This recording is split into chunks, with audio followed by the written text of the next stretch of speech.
If you're diagnosed with fibromyalgia, you may feel confused. What treatment options are available? How can you feel like yourself again? By the end of this video, you will understand how physical therapy as a treatment option can be beneficial for you so that you can take your diagnosis in stride and focus on restoring your quality of life.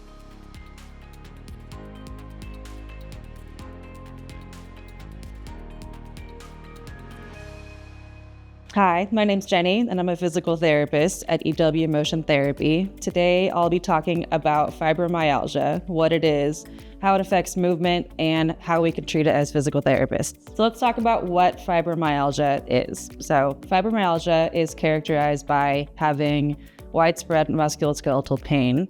It's often associated with a lot of comorbidities, things like depression, anxiety, fatigue, insomnia, and headaches. And unfortunately, all those things kind of compound the musculoskeletal pain that the person is coming in to see us with, and makes it worse and makes the diagnosis especially hard to cope with. So researchers are still unsure of what causes fibromyalgia. A lot of times they associate it with something occurring after a traumatic event, like a car accident, or it could be hereditary, genetic, or it could follow an infection or an illness. So let's talk about how fibromyalgia affects movement. So since pain is the #1 symptom of fibromyalgia, it's obviously going to affect the way we move and the way we move through life, especially how widespread and broad the pain associated with fibromyalgia is. And so whenever we have a painful area, we tend to compensate over and over and kind of shift and move in different patterned ways.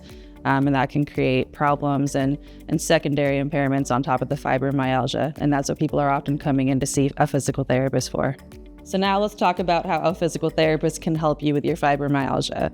So as with every patient that comes in, our overall goal is to help reduce your pain, whatever it may be, and to help improve your quality of life. So we'll do that by doing things like increasing your strength, improving your posture, helping you move through life better. So one thing we can do is educate a patient about their pain and help them break their own pattern of chronic pain and making them feel a sense of control over it and not let it take over their life. So especially when you're in pain all the time, it might seem like it's a good thing to kind of reduce your movement and to do less and to let yourself heal. But in reality, our bodies need a good combination of movement and rest, and we're here to help you figure out what combination is best for you. Thanks for watching.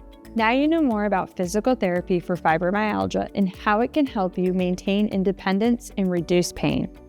Even something as simple as knowing when to put ice or heat on your painful areas can be tremendously helpful. Click the link in our description below to watch our video called How to Choose Between Ice and Heat. This video will explain the differences between both treatments and what would be the best fit for your condition. Have a great day. If you found this video helpful, be sure to give it a thumbs up and don't forget to subscribe to our YouTube channel to help you on your physical therapy and wellness journey.